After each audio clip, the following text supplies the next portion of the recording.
episode? I loved it! Absolutely loved it. It's even funnier when I watched it than it was in my head. Thank you, thank you. Hope you guys loved it also. Yes, super congrats! Thank you. How was it, Derek, after watching? Sobrang fun. Congrats!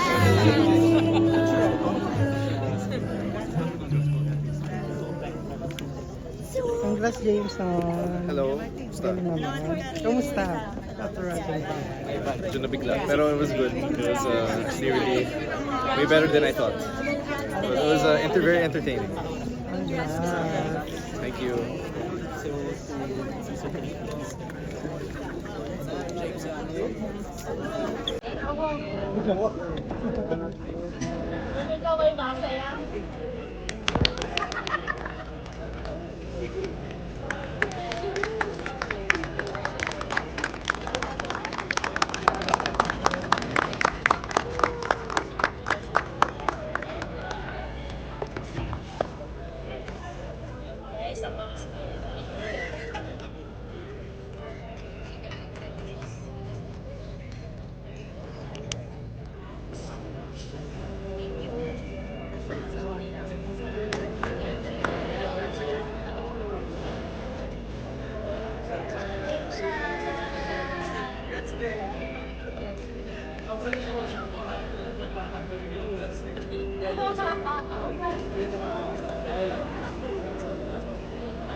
Hi, good evening guys.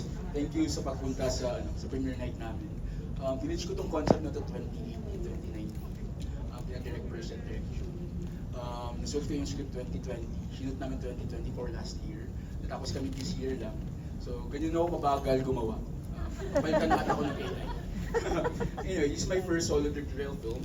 Hindi ito magiging possible kung hindi sa guidance si Direk Julie Lana, director si Intalan, idea ko. Thank you rin sa material. Thank you rin sa creation kay Sir RJ, kay Sir Rian, at lalo na kay Sir Rex Erie. Si Sir Rex yung nag-produce ng Patay na sa Jesus. Ngayon naman, Puday na si Jesus. Anyway. To my flower girls, yung original na 40, si Nakara, Renz, si Ana Lu na wala dito. Thank you girls. Kinay Omar, na naririnig ko pa rin yung boses niya sa shoot na lagi ako sasabihan na kalma kapag nagpapanik attack na kami. Salamat sa maraming lahat ng cast and crew. Si Mama nandito na lumipad pa from Cebu. Hindi ko na napapanood yung film, wala pa siyang idea. So I hope hindi mo ko itakwin after mapanood. Pero may marami naman akong ginaano. So dito rin yung mga friends ko, hi guys. Sa aso ko, si Buddy, may emotional support wala siya dito kasi busy daw. Kasama niya yung boyfriend ko. Yes po. Totoo po yung chismis. I'm a dog lover. Avicii, I love you so much.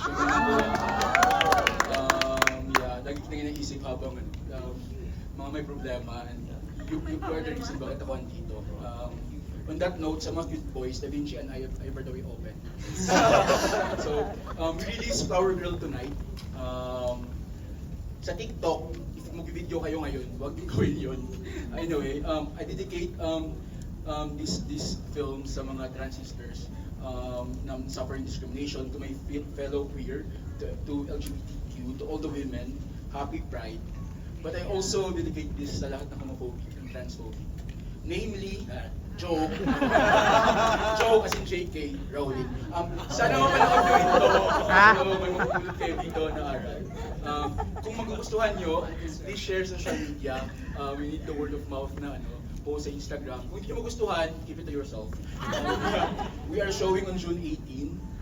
We rated R16 ng MTRCP, meaning Flower Girl is a family film kung wala kayong family members below 16 years old. I'm going to end this by a very profound quote. Itong quote na to, inspiration ko siya, not just a filmmaker, but as a person, as a boyfriend, as a lover, as a son. Medyo madrama to. Wait. Sabi niya, you're tight, you're fresh, you are enough. Thank you and enjoy Flower Girl. Yes! So photo op muna tayo here in front. But before that, we'd like to acknowledge the presence of the Creation Studios artists Dolly De Leon, Meryl Soriano, Gabby Padilla, Chai Fonasher, and Fina. Photo op muna, smile direct.